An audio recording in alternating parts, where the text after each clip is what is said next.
चुनाव नतीजे बीजेपी के पक्ष में आए तब से पूरा विपक्ष और असम के नतीजे भी पूरा विपक्ष बेईमानी का आरोप लगा रहा है। राहुल गांधी क्या, अखिलेश यादव क्या, शिवसेना उद्धव ठाकरे गुट की तरफ से कुछ नेता क्या बोल रहे हैं। अब तो ममता बनर्जी ने थोड़ी देर पहले प्रेस कॉन्फ्रेंस कर दी और ममता बनर्जी ने भी सीधे सीधे बेईमानी का आरोप लगा दिया। ममता बनर्जी ने यहां तक कह दिया काउंटिंग सेंटर में बीजेपी के एजेंट रिजल्ट्स को, नतीजों को इलेक्शन कमीशन की वेबसाइट पर अपलोड कर रहे थे। ममता बनर्जी ने कहा एसआईआर से लेकर नतीजों वाले दिन तक बेईमानी जारी थी और इस बेईमानी के बाद अब मैं इलेक्शन कमीशन को विलेन मानती हूं। ममता बनर्जी ने यहां तक कह दिया कि मैं इस्तीफा नहीं दूंगी। इस्तीफा देने का सवाल ही नहीं होता क्योंकि मैं चुनाव हारी नहीं हूं, मुझे चुनाव हराया गया है।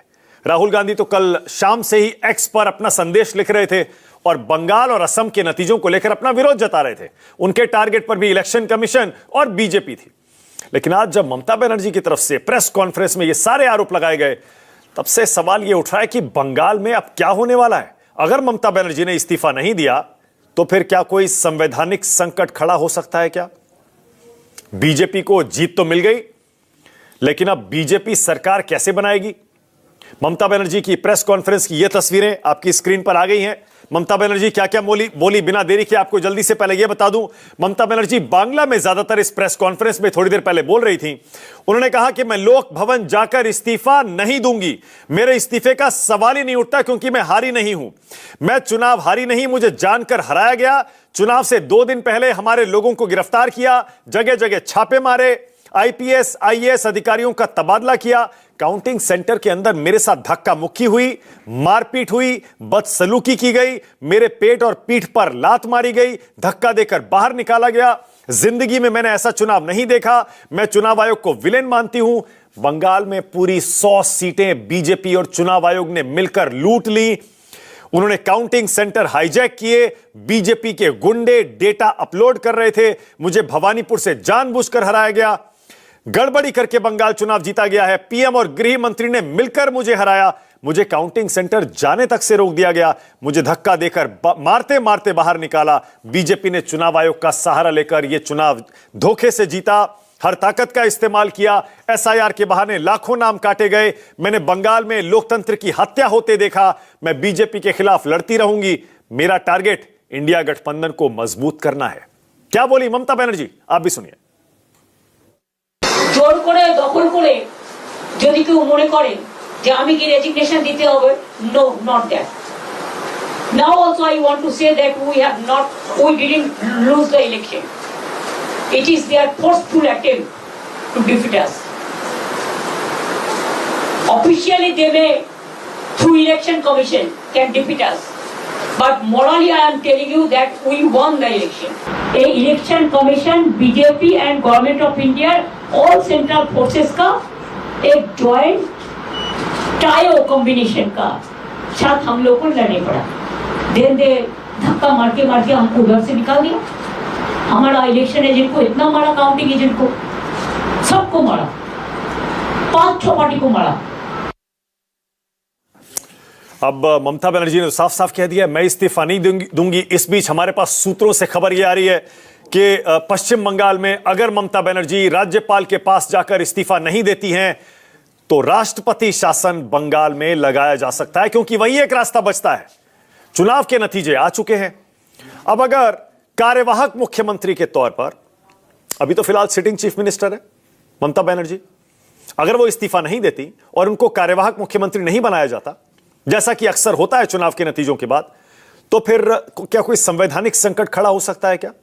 ऐसे में राज्यपाल और राष्ट्रपति की भूमिका कितनी इंपॉर्टेंट हो जाएगी? जैसा मैंने कहा, सूत्रों से हमें खबर यह मिल रही है कि केंद्र पश्चिम बंगाल में राष्ट्रपति शासन लगाने पर विचार करेगा अगर ममता बनर्जी ने नतीजों को स्वीकार करके पश्चिम बंगाल में इस्तीफा नहीं दिया तो। अब बता दूं, राहुल गांधी ने कल शाम को नतीजे आने के बाद एक्स पर क्या संदेश दिया था। ममता बनर्जी कह रही है बेईमानी हुई है। राहुल गांधी ने लिखा था असम और बंगाल के चुनाव में धांधली हुई है। धांधली किए जाने के साफ साफ सबूत और उदाहरण हैं। इलेक्शन कमीशन के सपोर्ट से बीजेपी ने चुनाव चुराया। हम ममता बनर्जी की बात से सहमत हैं।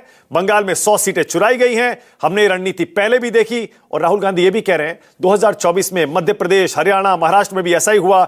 चुनाव चोरी, संस्था चोरी अब और चारा ही क्या है। कुछ लोग टीएमसी की हार पर खुशी मना रहे हैं। असम बंगाल में बीजेपी ने जनादेश चोरी किया है, लोकतंत्र को नष्ट करने के लिए कदम उठाया है। यह एक पार्टी या दूसरी पार्टी का मसला नहीं है, यह भारत का मामला है। आप देख रहे हैं ममता बनर्जी, राहुल गांधी बेईमानी के आरोपों पर एक साथ आ गए हैं। अखिलेश यादव भी कुछ इसी तरह की बात कह रहे हैं। अखिलेश यादव का संदेश देखिए। अखिलेश कह रहे हैं कि सत्ताधारी राजनीति पाताल से भी नीचे ले जाएंगे क्या? राजनीतिक इतिहास का घनघोर काला दिन, पूरा देश आक्रोशित है और लोकतंत्र व्यथित है। सुरक्षा के नाम पर केंद्रीय बलों का दुरुपयोग हुआ, मतगणना के दौरान यह दुरुपयोग हुआ, 2022 के यूपी चुनाव में भी घपला किया था। साक्षात गवाह कन्नौज की विधानसभाएं थी, 2024 में फर्रुखाबाद में भी ऐसा दोहराया। सब जानते हैं क्या हुआ और सच क्या है।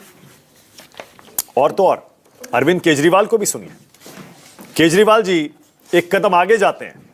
वो कहते हैं 2015 और 16 में बीजेपी की कम सीटें थी, दिल्ली और बंगाल में बीजेपी की सिर्फ 3-3 सीट थी 2015 और 16 में। केजरीवाल लिख रहे हैं ट्विटर पर, बीजेपी मोदी वेव की चरम सीमा पर भी नहीं जीती दिल्ली और बंगाल।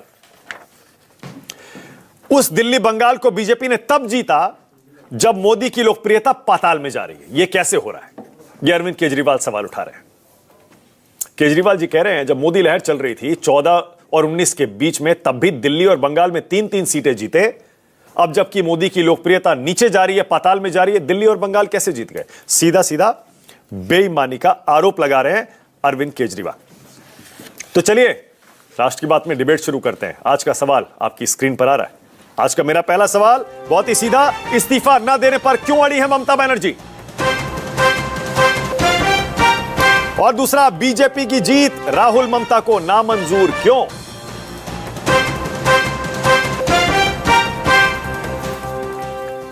राष्ट्र की बात